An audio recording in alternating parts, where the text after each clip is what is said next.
Hi, this is Bill Taylor. And I'm Julie Zamostny. With the latest installment of Did You Know? Bill, how you doing? Okay, yeah, it's it's a new job for a couple of months, but I feel like I'm starting to get a handle on it. Good, yeah, you've been here, almost 8 weeks? Yeah, beginning of July. Well, guess what? We're going to quiz Bill on this issue of Did You Know? To see just how much you've brushed up on your county knowledge.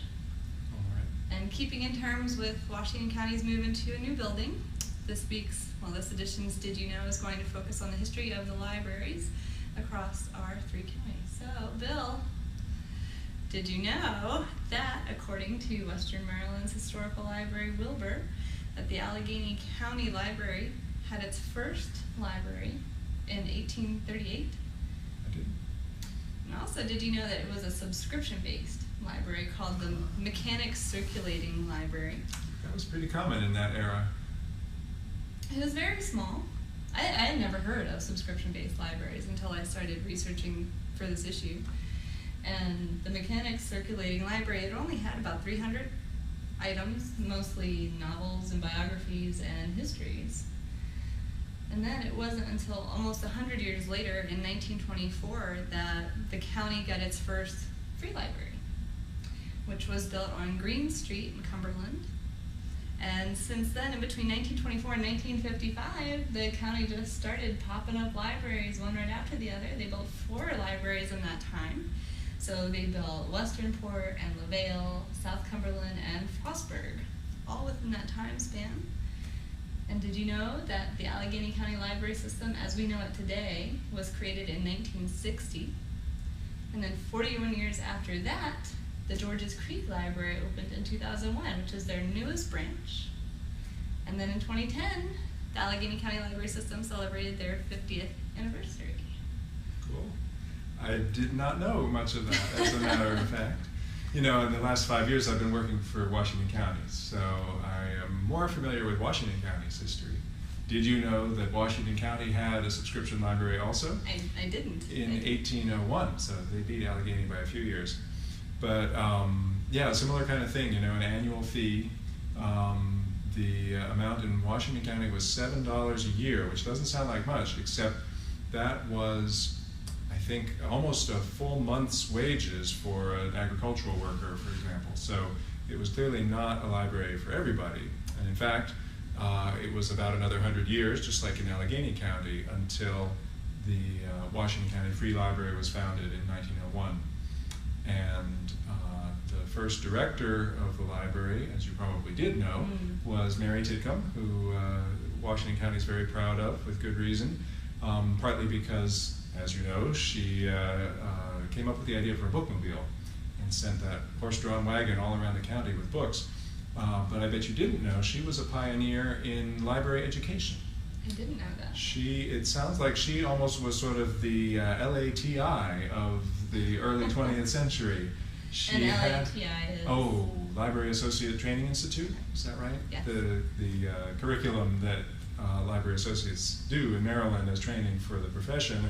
And she had a formal sort of training course for library staff, and in fact, when Frederick, Maryland wanted to open a library, they sent their librarian to her for training.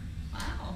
Yeah, and so she really, was a pioneer in a lot of ways and built up Washington County into the institution that it is. And then, of course, in the 60s, that old library that was just a little, like a little sort of classical building with the columns out front and everything, was much too small and cramped, and they finally got it together to build the old new library on this same location in Hagerstown, where the new library is.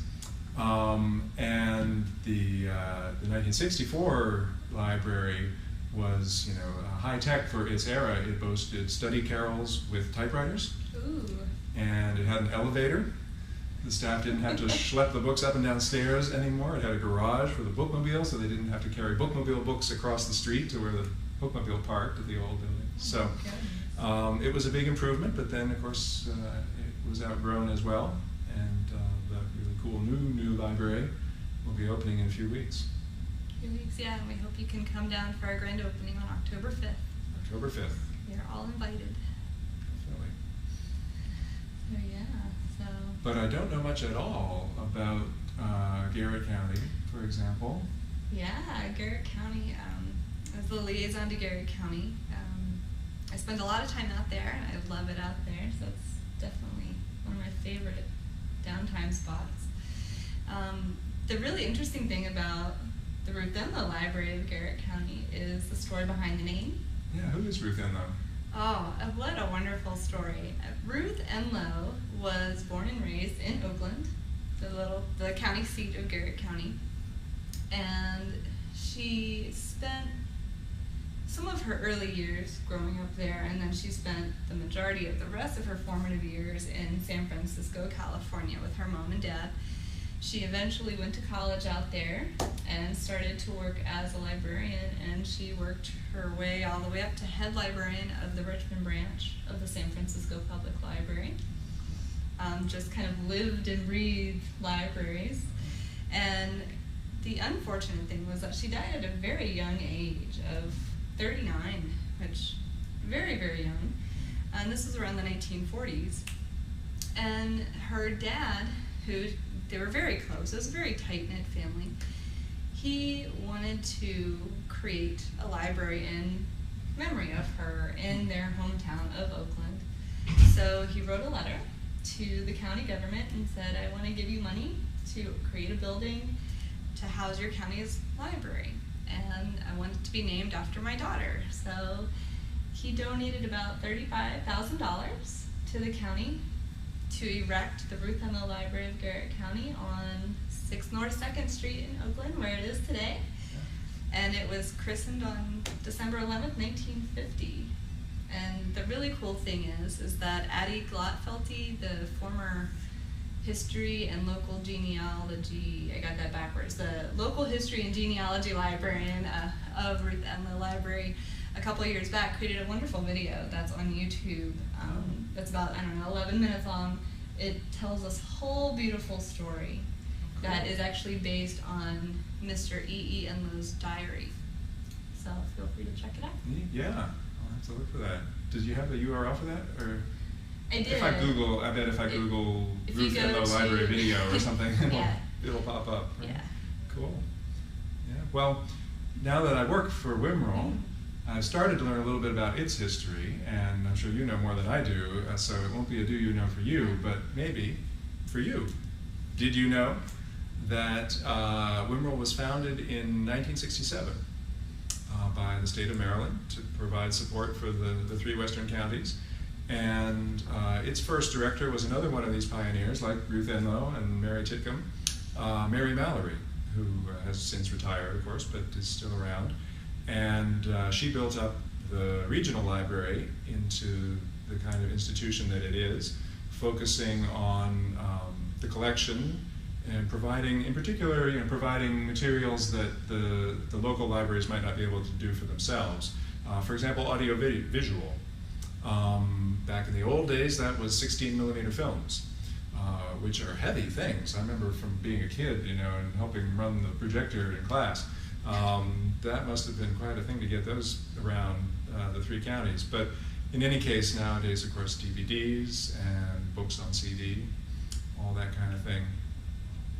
And the other notable thing about WIMRL in that time frame, when Mary Mallory was the head of it, is she designed the International Library symbol.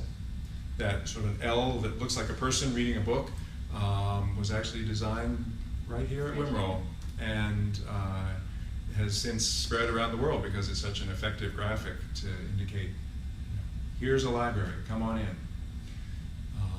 And in the meanwhile, of course, we've just grown and prospered and continue to provide those kinds of collections and, of course, the services as well that help the 3 counties participate as fully as possible in the library world in terms of web design and web services, ILL and delivery, of course, professional development that Julie's responsible for, Polaris that I handle, and all the other services and things. Wilbur, of course, the history website.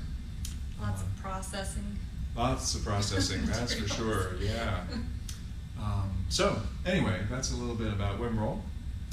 And like I was saying, I'm really happy to be here. It's a neat place to work, and wonderful people.